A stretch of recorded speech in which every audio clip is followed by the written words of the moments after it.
자, 우리가 70문, 71문은 칭의와 그 칭의는 왜 값없이 베푸시는 은혜입니까? 이 사실에서 우리가 나눔을 할 건데 중요한 거는 70문부터 90문까지 나오는 게 예수 그리스도와 연합된 택함받은 신자, 한마디로 택함받은 신자는 다른 말로 해서 무형교회, 그 무형교회 신자들이 예수 그리스도와 연합되어 있다면 반드시 교제의 은혜를 누려요. 이걸 다른 말로 해서 자요, 식물이 뿌리 가운데 붙어 있을 때 연합된 거죠, 맞죠? 뿌리 가운데 붙어 있을 때 이 식물이 어디로부터 양분을 공급받습니까? 뿌리로부터 양분을 공급받아서 꽃을 피우고 잎을 풍성하게 하듯이 우리가 예수 그리스도 앞에 연합되어 있다? 그러면 우리는 반드시 예수 그리스도와 더불어서 양분, 교제를 누리는 것은 합당한 사실이다. 그러니까 우리가 연합을 나눔에 있어서도 연합은 영적이고 신비적이며 우리에게 실제적이고 나눌 수 없는 연합을 우리는 누립니다. 그와 더불어서 이 연합을 더불어서 우리는 교제를 누리는데 이 교제는 어떠한 거냐? 칭의, 양자됨, 성화, 그와 더불어서 이 땅에서 누리는 모든 중보자의 효험을 우리는 마음껏 누려 나갑니다. 그러면서 우리가 예수 그리스도와 누리는 교제 첫 번째 칭의에 대해서 우리가 지난 시간에 배웠습니다. 그러면서 대요리 문답은요, 69문을 통해서 은혜 중에 누리는 교제, 그리고 70문과 71문을 통해서는 칭의에 대해서, 그 교제 첫 번째 칭의에 대해서, 왜 칭의란 뭐냐, 그 원인과 그 근거는 뭐냐, 그리고 칭의는 왜 값없는 은혜인가. 그와 더불어서 71문과 73문은 칭의를 얻는 것은 무엇으로 얻습니까? 믿음. 그러면 그 믿음은 어떠한 거냐? 그와 더불어 74번은 교제의 두 번째 양자됨. 그리고 쭉 뒤이어서 대요리 문답은요, 예수 그리스도와 신자가 누리는 교제에 대해서 설명합니다. 이것을 우리가 차근차근 한번 배워나가도록 하겠습니다. 그러면 우리가 지난주에 나눴던 칭의의 칭의란 뭐고 칭의의 원인은 뭐냐? 한마디로 칭의의 주체는 뭐냐 할 때 칭의라고 하는 것은 우리에게 의가 주입된 게 아니라 어떤 용어라고 했습니까? 법정적 용어다. 한마디로 죄가 없다라고 여겨주시는 거다. 그래, 이 칭의의 주체는 누가 우리를 죄 없다 여겨주시느냐? 하나님께서. 그러면 우리에게 뭔가 근거가 있어야 되겠죠. 한마디로 내가 너를 죄가 없다라고 여겨줄게. 그러면은 그 근거가 뭐냐? 과연 나를 죄가 없다라고 여겨주시는 하나님이라고 한다면 하나님께서는 과연 무엇을 보고 나를 죄 없다라고 여겨주시느냐? 이게 오늘 나눔과 그러면 왜 이것이 값없는 은혜이냐? 이거에 대해서 한번 나오도록 하겠습니다. 첫 번째입니다. 70문을 통해서 칭의의 근거에 대해서 나눌게요. 70문 둘째 문장을 한번 보십시오. 우리 한번 70문 둘째 문장 우리 한번 다 같이 한번 읽도록 하겠습니다. 시작. 칭의는 죄인들 안에서 이루어진 어떤 것이나 그로 인한 어떤 일로 말미암은 것이 아닙니다. 오로지 하나님께서 죄인들에게 전가하시고 죄인들이 오직 믿음으로 받아들인 그리스도의 완전한 순종과 충분한 대속으로 말미암은 것입니다. 보십시오. 칭의에 대해서 먼저는 죄인들을 언급합니다. 맞죠? 죄인 안에서 이루어진 어떤 것이나 그들이 행한 어떤 일로 말미암아 이루어진 것이 아니다. 이걸 분명히 고백하고 있습니다. 한마디로 죄인에게 네가 이제는 죄가 없다. 이제는 네가 죄가 없다. 내가 여겨줄게. 그렇게 의롭다고 여겨주시는 것이 죄인들에게 그 근거가 있느냐 할 때 절대 죄인에게는 그 근거가 없다. 우리가 앞서 잠시 살펴보았지만 죄인인 우리를 하나님 편에서 죄가 없다. 의롭다고 여겨주시는 그 근거를 결코 우리에게 두지 않습니다. 그러면 로마서 3장 20절을 한번 보십시오. 우리 한번 로마서 3장 20절 말씀 우리 한번 다 같이 한번 읽도록 하겠습니다. 시작. 그러므로 율법의 행위로 그의 앞에 의롭다 하심을 얻을 육체가 없나니 율법으로는 죄를 깨달음이니라. 보십시오. 율법의 행위로는 그의 앞에 의롭다 하심을 얻을 육체가 없다. 그러면서 율법의 행위를 왜 말할까요?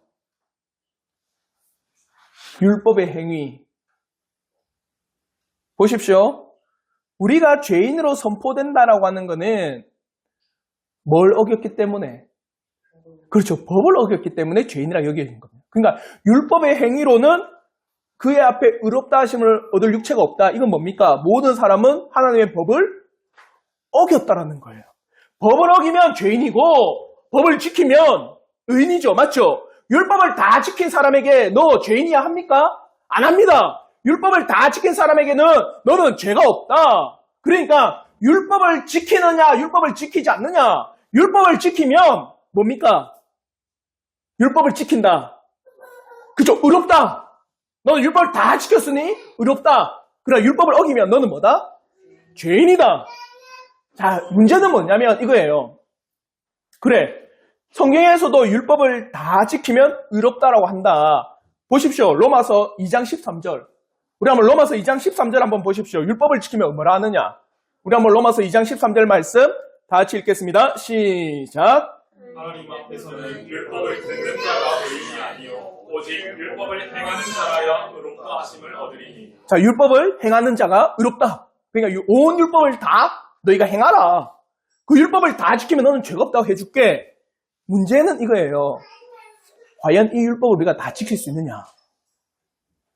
아시겠죠? 우리는 이 율법 다 지킬 수 있습니까? 없어요. 그걸 왜 못 지킬까요? 우리는 뭐 가운데 태어나기 때문에? 그죠? 죄 가운데 태어나기 때문에 어떠한 사람도 율법을 다 지킬 수가 없는 거예요. 자, 율법을 지키지 못하면 우리는 뭐다? 죄인이다. 그러니까 보십시오. 제가 뭘 말하고 싶으냐? 과연 죄인된 우리에게 하나님께서 너는 죄가 없다라고 여겨줄 만한 것이 우리 안에 있느냐를 말할 때 그러면 우리는 율법을 다 지키는 게 죄가 없다라는 거였죠. 맞죠? 그 우리는 율법을 다 지키는 우리의 모습이라면 하나님께서 나를 의롭다 여겨준 건 당연한 겁니다. 그 우리를 보십시오. 난 율법을 다 지켰느냐? 율법 다 지킵니까? 못 지켜요. 우리는 죄 가운데 태어나기 때문에 율법을 지킬 수가 없습니다. 그러니 우리는 하나님 앞에 죄인으로 여김을 받는 겁니다. 그러니 우리를 의롭다고 여겨주시는 그 근거는 우리에게 있다 없다? 없습니다. 이렇게 결론이 나와요. 율법은 선한 겁니다. 그러나 원죄의 영향 가운데 태어나는 모든 사람들은 선한 율법을 지킬 수도 행할 수도 그것을 마음과 뜻과 생명을 다해서 이룰 수도 없는 존재요. 그러한 의를 나타낼 수 없는 존재라고 하는 겁니다. 그래서 율법은 선한 것이지만 우리가 지키지 못하니 율법을 통해서는 우리가 뭐임을 깨닫습니까? 죄인임을 깨닫습니다. 그러므로 우리가 의롭다고 여김을 받는 것은 결코 우리에게 그거를 둘 수가 없습니다. 그러면 우리가 의롭다고 여김을 받는 그 근거는 어디에 있느냐? 어디에 있을까요? 우리가 읽었던 이 대요리문답에서는 오로지 하나님께서 죄인들에게 전가하시고 뭐 하셨다? 전가. 전가가 뭡니까? 전가. 동화전가는 말할 줄 알았어요. 동화전가 아닙니다. 동화전가 모르는 사람 많아. 우리 때야 동화전가 뭔지 알아요? 동화전가, 미라자면 알겠다. 동화전가. 그래. 한번 찾아보세요. 동화전가 아니. 전가가 뭐냐면, 무언가 내가 어떤 것을 떠넘긴다, 이렇게 전가시킨다. 이거예요. 무언가를 우리에게 떠넘겼어요. 자요? 여기서 전가는 두 가지가 있습니다.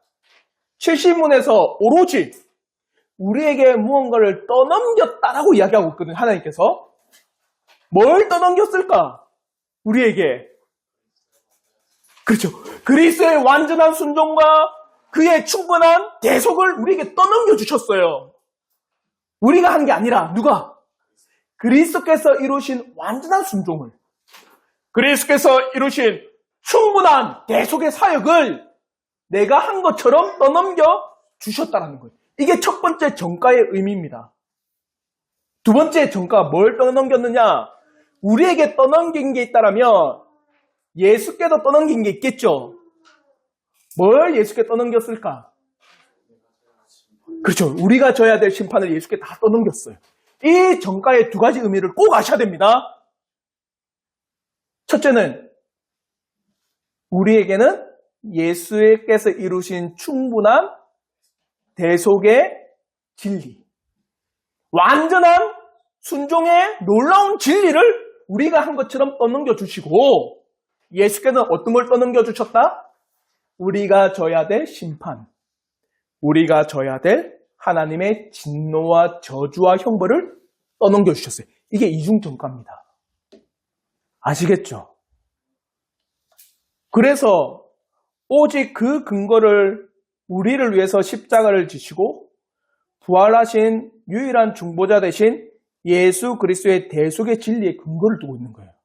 이 부분을 제가 영어로 한번 찾아봤거든요. 그 70문의 이 두 번째 문장을 영어로 보면 발음이 안 좋더라도 한번 들어보세요. 뭘 안 됩니까? But only for the perfect obedience and full satisfaction of Christ. 한마디로 only, 오직이다. 뭐냐? For the perfect obedience. perfect, 완전하다는 거예요. 완전한 순종이다. 완전하다라는 것은 어떠한 것도 빈틈이 없다. 그와 더불어서 그의 충분한 대속이라 할 때 뭐라느냐? full satisfaction. full입니다. full. 여기서 그래서 제가 이 full은 뭘 뜻하는 거지? 하고 영어 사전을 찾아봤거든요. 뭔지 아세요? 여러분이 물을 따르잖아요. 자요? 물을 쭉 여기에 컵이 보면 물을 따르잖아요. 물을 쭉 따르면 어떻게 하냐? 차고 넘쳐요. 그게 풀입니다. 간단한 이게 풀이 아니라 물을 따랐는데 컵에서 물이 차고 넘쳤어요. 그럼 이 안에는 틈이 있을까 없을까요? 없어요. 충분하게 다 찬 거예요. 그게 뭐냐? 풀입니다. 한마디로 예수 그리스도께서 이루신 대속은 어떤 것도 빈틈없이 다 가득 차도록 이루셨다는 거예요. 이걸 우리에게 떠넘겨 주셨어요.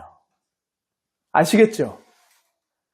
결코 우리의 원죄 안에서는 우리는 하나님의 율법에 의롭다 여김을 받을 게 없습니다.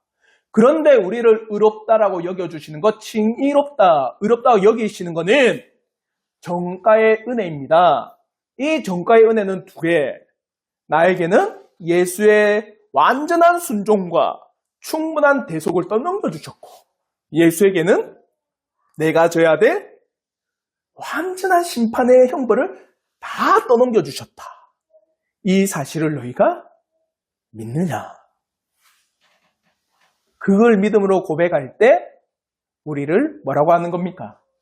의롭다고 여겨주시는 거예요.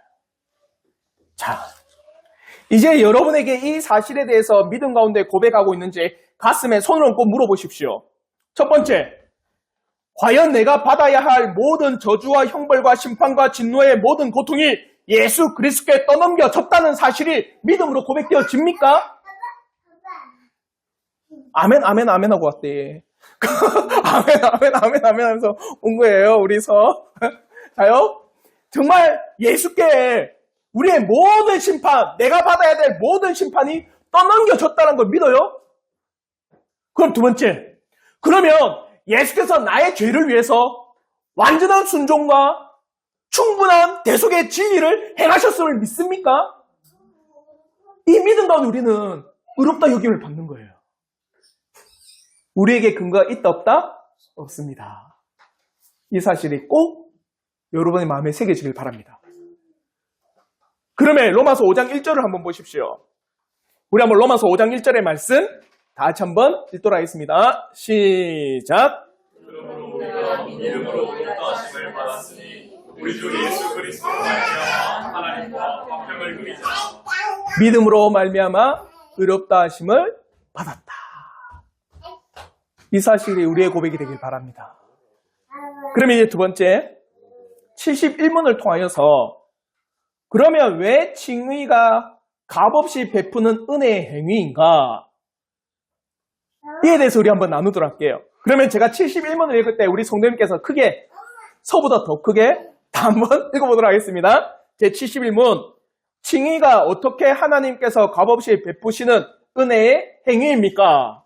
그리스도는 의롭다함을 받을 사람들을 위하여 자신의 순종과 죽으심으로 하나님의 공의에 대해 적절하고 실제적이며 충분한 만족을 그리셨습니다. 그러나 하나님은 그들에게 요구하실 수 있었던 만족을 한 보증인에게서 받으시되 자신의 독생자를 그 보증인으로 제공하시고 독생자의 의를 그들에게 전가하셨습니다. 또 그들의 칭의를 위하여 그들에게 믿음 외에는 아무것도 요구하지 않으셨고 그 믿음 또한 하나님의 선물이 편하게 그들의 칭의는 그들에게 값없이 베푸신 은혜의 행위입니다. 자요, 이 71문의 답을 첫째, 둘째, 셋째 문장을 보셔야 됩니다. 이 첫째, 둘째, 셋째 문장을 통하여서 우리가 받는 칭의는 값이 없다라는 답이 나와요. 자요, 그럼에 있어서 먼저 이야기한 게 뭐냐면 하나님의 공의, 예수 그리스도의 순종과 죽으심으로 하나님의 공의에 대해 적절하고 실제적이며 충분한 만족을 들으셨다. 중요한 건 이겁니다. 공의를 누가 만족했느냐, 이게 제일 중요한 거예요. 보십시오. 공의가 뭡니까? 공의. 공의가 뭐예요? 정의로운 거잖아요. 맞죠? 뭐가 정의로운 겁니까? 죄를 지었으면 벌을 받아야 되는 게 정의예요. 맞죠? 어떤 이가 선한 일을 했다. 그러면 상을 받는 게 정의입니다. 그러면 우리의 이 죄에 대해서, 우리의 이 잘못에 대해서 벌을 받아야 되는 게 공의로운 거죠. 맞죠? 그럼 이 공의를 누가 이루셨느냐? 만약에 이 하나님의 공의를 우리가 조금이라도 이룬 게 있다면 우리에게 공의가 있겠죠. 우리에게 정의가 있겠죠. 우리에게 공로가 있는 거예요. 다른 말로 우리가 이룬 게 전혀 없다라 한다면 오로지 하나님께서만이 이루신 거라면 우리는 전혀 어떠한 공로도 말할 수가 없는 거겠죠. 이것에 대해서 71문요 세 가지를 딱 이야기합니다. 첫째 문장과 둘째 문장과 셋째 문장이 그걸 이야기하고 있어요. 먼저 첫째 문장을 한번 보십시오. 우리 한번 첫 번째 문장 다 같이 크게 한번 읽도록 하겠습니다. 시작. 그리스도는 의롭다함을 받을 사람들을 위하여 자신의 순종과 죽으심으로 하나님의 공의에 대해 적절하고 실제적이며 충분한 만족을 그리셨습니다. 자요, 하나님의 공의에 대해 적절하고 실제적이며 충분한 만족을 누가 들이셨습니까? 그리스도. 그리스도께서 공의를 만족시켰습니다. 어떻게 해요? 70문에서 완전한 순종과 충분한 대속으로 말미암아 하나님의 공의를 그리스도께서 만족시켰습니다. 한마디로 십자가를 누가 졌습니까? 그리스도께서 졌어요. 십자가를 위해서 그가 육신을 입고 이 땅에서 고난을 당하시고 이 땅에서 십자가를 지시고 이 땅에서 죽으시고 장사 지내시고 지옥에 내려가기까지 하나님의 철저한 심판을 누가 당하셨어요? 그리스도께서 당하셨습니다. 그게 마태복음 20장 28절입니다. 우리 한번 마태복음 20장 28절의 말씀 우리 한번 다 같이 한번 읽겠습니다. 시작. 인자가 온 것은 섬김을 받으려 함이 아니라 도리어 섬기려 하고 자기 목숨을 많은 사람의 대속물로 주려 함이니라. 자, 그리스도께서 대속물을 주셨습니다. 첫째, 그 공의 하나님의 심판과 저주와 형벌을 지기 위해서 예수께서 육신을 입고 그 십자에서 모든 대속의 진리의 사건을 이루셨습니다. 이루신 건 누굽니까? 그리스도. 자, 그럼 두 번째, 과연 그 그리스도를 누가 보냈냐? 그게 두 번째 문장이에요. 둘째 문장, 우리 한번 다 같이 한번 읽겠습니다. 시작. 그러나 하나님은 그들에게 요구하실 수 있었던 만족을 한 보증인에게서 받으시되 자신의 독생자를 그 보증인으로 제공하시고 독생자의 의를 그들에게 전가하셨습니다. 하나님께서는 보증인에게 받으셨다. 이게 바로 그 앞에 첫 번째 문장. 예수께서 모든 공의를 만족시키셨다. 그 보증인이 바로 예수다. 근데 중요한 게 있습니다. 그 보증인을 누가 제공하셨습니까? 하나님이 그 보증인을 제공하셨습니다. 그리고 독생자의 의를 그들, 죄인들에게 전가하셨습니다. 자, 이게 두 번째 자요. 첫 번째 문장. 누가 과연 하나님의 공의를 짊어졌느냐? 누가 졌습니까? 예수화졌다. 그러면 이제 예수를 누가 보냈냐? 누가 보냈습니까? 하나님이 보내셨습니다. 사람입니까? 아니죠. 십자가를 진 것도 예수고 그 예수를 보낸 분도 하나님이다. 이걸 분명히 이야기하고 있습니다. 여기에는 어떠한 사람의 공로 있습니까? 우리가 보내달라고, 우리가 내려달라고, 우리가 이렇게 죄인이니까 보증인을 주십시오. 보증인을 세우십시오. 보증인이 우리에게 오십시오. 우리가 요청해서 온 게 아닙니다. 맞죠? 누가 보냈습니까? 하나님이 보내셨습니다. 지신 것도 예수고 예수를 보낸 분도 하나님이라면, 자, 이제 세 번째. 그 믿음은 누구냐? 그게 세 번째 문장입니다. 우리 한번 세 번째 문장 다 같이 한번 읽겠습니다. 시작. 그들의 승리를 위하여 그들에게 믿음 외에는 아무것도 요구하지 않으셨고 그 믿음 또한 하나님의 선물이 따르게 그들의 승리는 그들에게 값없이 베푸신 은혜의 행위입니다. 보이십니까? 그러면 이 보증인을 어떻게 받느냐? 믿음이다. 그럼 좋다. 그럼 이 믿음은 어떻게 얻느냐 할 때 뭐라 합니까? 하나님의 선물이다. 어떻게 믿음을 받을까요, 우리는? 누가 믿게 해주십니까? 성령 하나님께서 믿게 해주십니다. 자, 첫 번째 문장, 두 번째 문장, 세 번째 문장으로 확실히 나타나죠? 하나님의 공의를 지신 분은 예수고 그 예수를 창세전에 계획하시고 때가 되어 이 땅에 보내신 분은 성부 하나님이고 그렇게 대속의 진리와 십자가를 지신 예수라고 하는 이 놀라우신 구속자를 믿게 해주신 분은 누구다? 성령 하나님이다. 그러니까 십자가를 지고 보증인을 보내고 보증인을 믿게 하기까지 사람의 공로 있습니까? 없죠. 그러니까 뭐라고 하는 겁니까? 증인은 전적인 하나님의 은혜의 행위입니다. 아시겠죠? 여러분, 이 사실을 통해서 여러분이 정말 감사하셔야 되는 게 여기 있어요. 구원이라고 하는 것은 누구의 작품입니까? 삼위일체 하나님의 작품입니다. 죄인인 우리를 구원하기 위해서 삼위 하나님께서 역사를 완성하신 거예요. 보증인을 세우신 성부.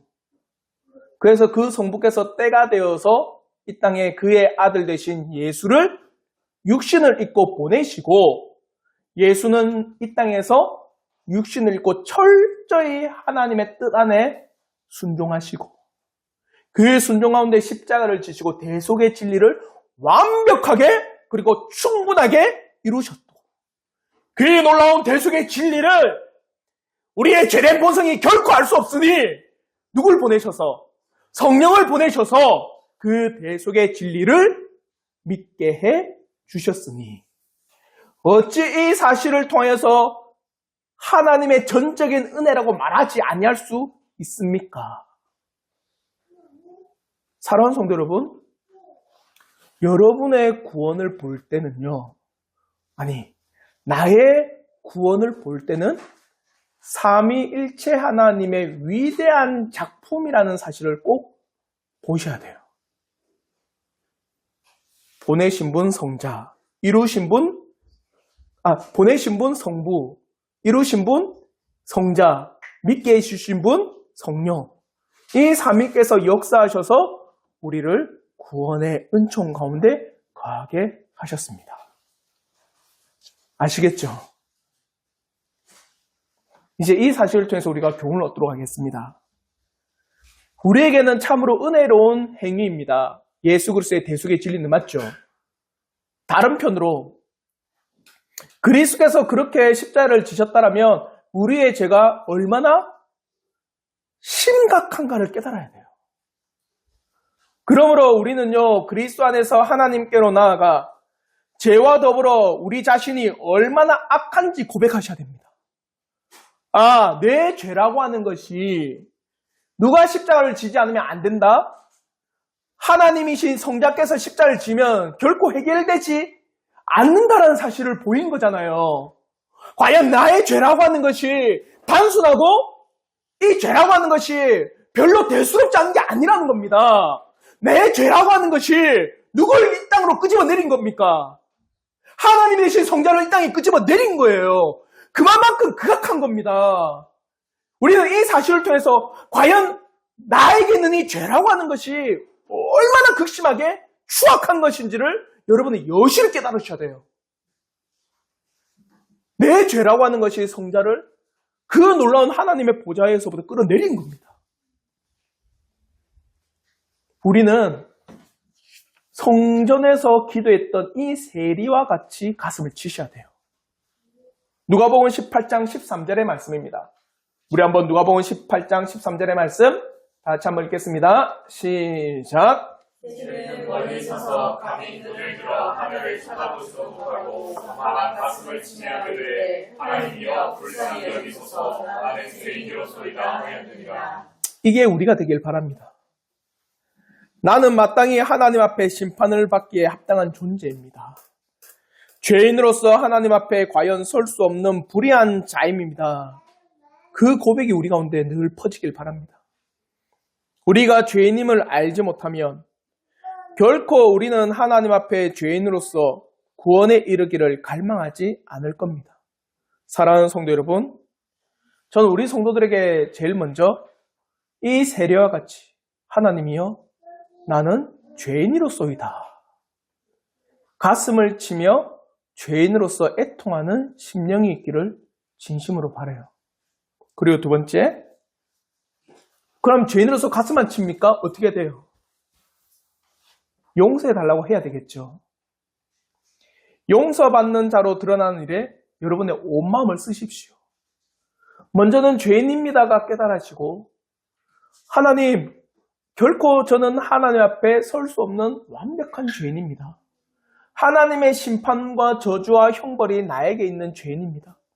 어찌할 수밖에 없는 죄인이기에 저로서는 이것을 해결할 수가 없사오니 나를 용서해 주시기를 진심으로 바랍니다.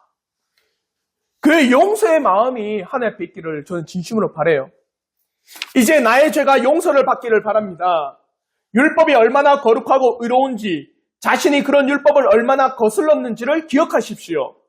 사르는 화염과 같은 하나님의 정의를 주목하십시오. 그 율법을 거스른 죄 때문에 그리스도가 정죄를 받으시고 고난당하시는 모습에서 살아계신 하나님의 진노의 손에 떠나올치는 것이 얼마나 두려운 일인지를 기억하십시오. 그러므로 이제 용서의 은혜가 있기를 간절히 여러분의 심령에서 사모하기를 바랍니다. 하나님의 화염의 심판에 저는 떨어집니다. 그러니 나를 불쌍히 여겨주셔서 이 화염의 심판에서 나를 건져 주셔서 그 은혜의 심령이 여러분에게 또한 있기를 바랍니다. 그러므로 사도행전 2장 37절 우리 한번 다 같이 한번 읽겠습니다. 시작. 그들이 이 말을 듣고 마음에 찔려 베드로와 다른 사도들에게 물어 이르되 형제들아 우리가 어찌할까 하거늘. 첫 번째 그 세리와 같이 아버지여 저는 죄인으로소이다. 그럼 두 번째, 그럼 나는 어찌할꼬? 하나님, 죄인은 하나님의 공의 앞에 심판을 받습니다. 그러면 나는 어찌해야 되겠습니까? 이게 우리의 심령이 되길 바랍니다.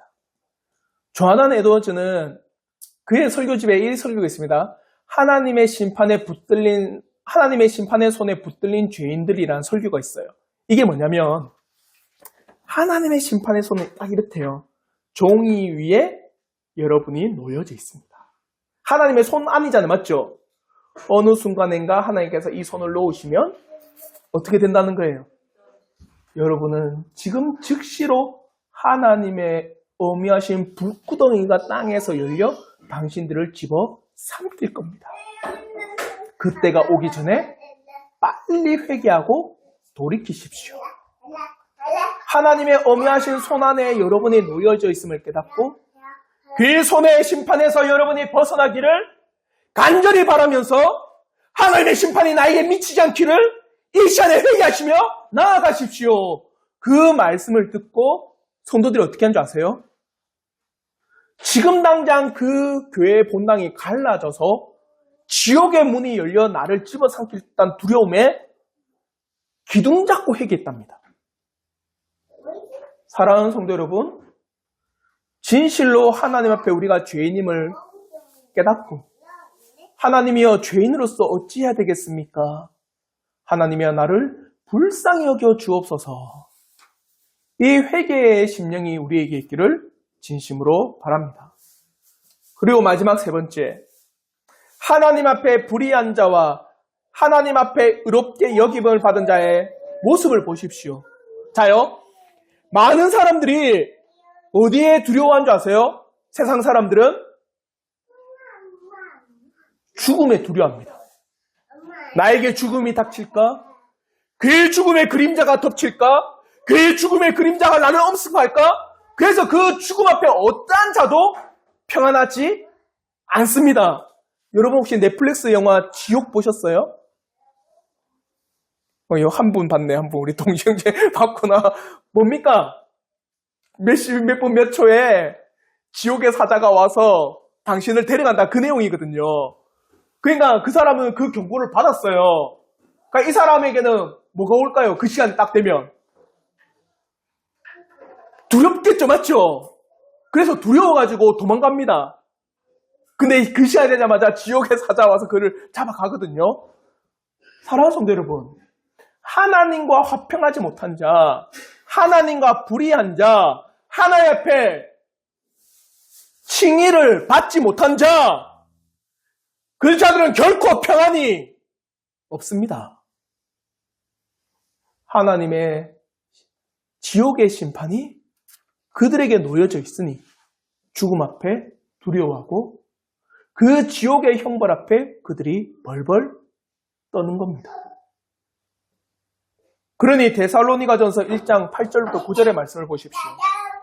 우리 한번 데살로니가전서 1장 8절부터 9절의 말씀 다 같이 한번 읽겠습니다. 시작!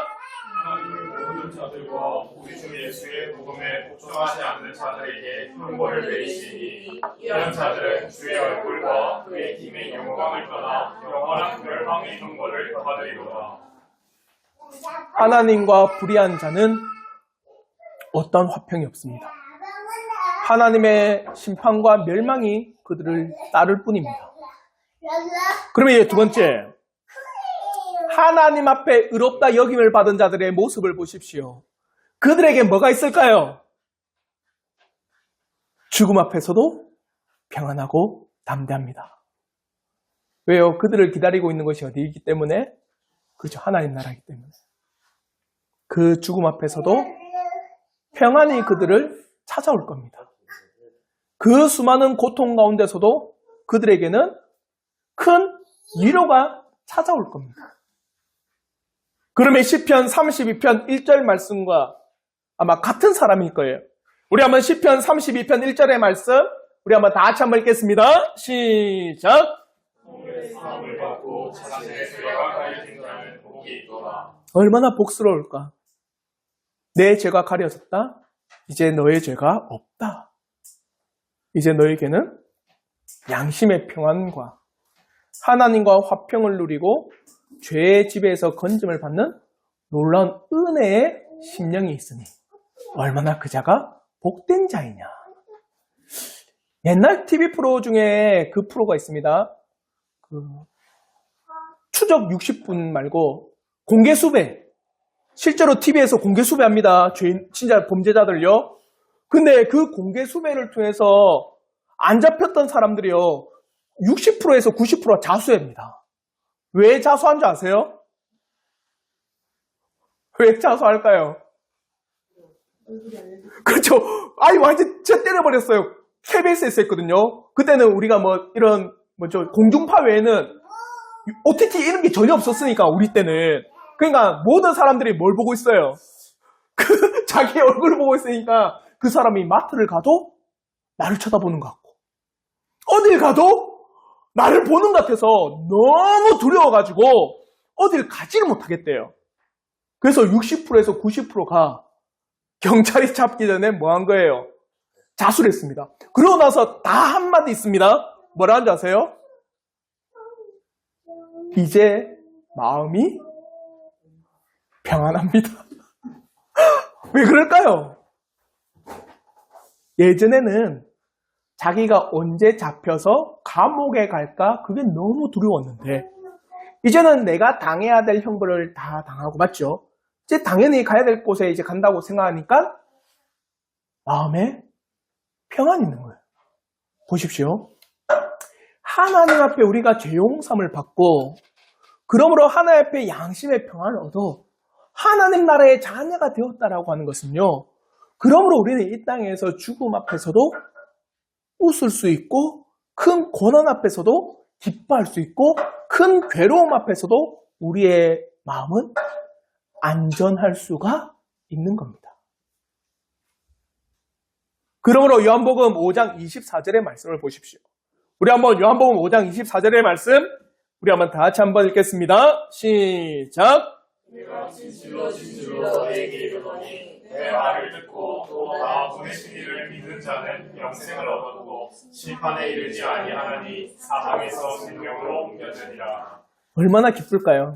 이제 사망에서 생명이다. 너에게는 영생이다. 심판이 있지 아니한다. 그러니 그 죽음 앞에서도 담대하고 그 죽음 앞에서도 기쁨으로 맞이할 것입니다. 우리가 어제 나눴던 북나눔에서 올리버 크로멜이 예수 그리스도를 부인한 그 사실 앞에서 양심의 가책을 받아서 화형을 당할 때 어떻게 했는지 보셨죠? 제일 먼저 어떻게 했습니까? 예수 그리스도를 부인한 이 손부터 먼저 태우십시오. 우리가 하나님 앞에 화평을 얻는다라는 것, 하나님 앞에 놀랍게 칭의롭다라고 여김을 받는다라고 하는 것은 이 세상에서 줄 수 있는 평안이 아닙니다. 놀랍도록 은혜로운 평안이 우리에게 찾아올 것입니다. 사망에서 생명이요, 지옥에서 하나님 나라요, 죽음에서 영생으로 우리가 나아가는 놀라운 기쁨의 일이 하나님 앞에 의롭다고 여김을 받는 날입니다. 누리고 싶지 않습니까? 저는 이 놀라운 은혜의 사건이 바로 우리 온 성도들이 맞이하시는 사건이 되기를 진심으로 바랍니다. 사랑하는 성도 여러분, 과연 불의함 가운데 나아가는 자들이 받는 것과 이제 죄가 없다고 여김을 받는 자들이 나아가는 길을 확실히 보십시오. 과연 어떠한 길이 복된 길인지를 확실히 여기십시오. 그와 더불어서 하나님 앞에 나는 죄인으로소이다. 주여 나를 불쌍히 여겨 주옵소서. 그래서 예수 그리스도의 놀라운 이 진리의 사건이 우리에게 전가되어 우리의 죄가 용서함을 받는 그 은혜가 우리 성도들에게 있기를 주님의 이름으로 축원합니다. 아멘.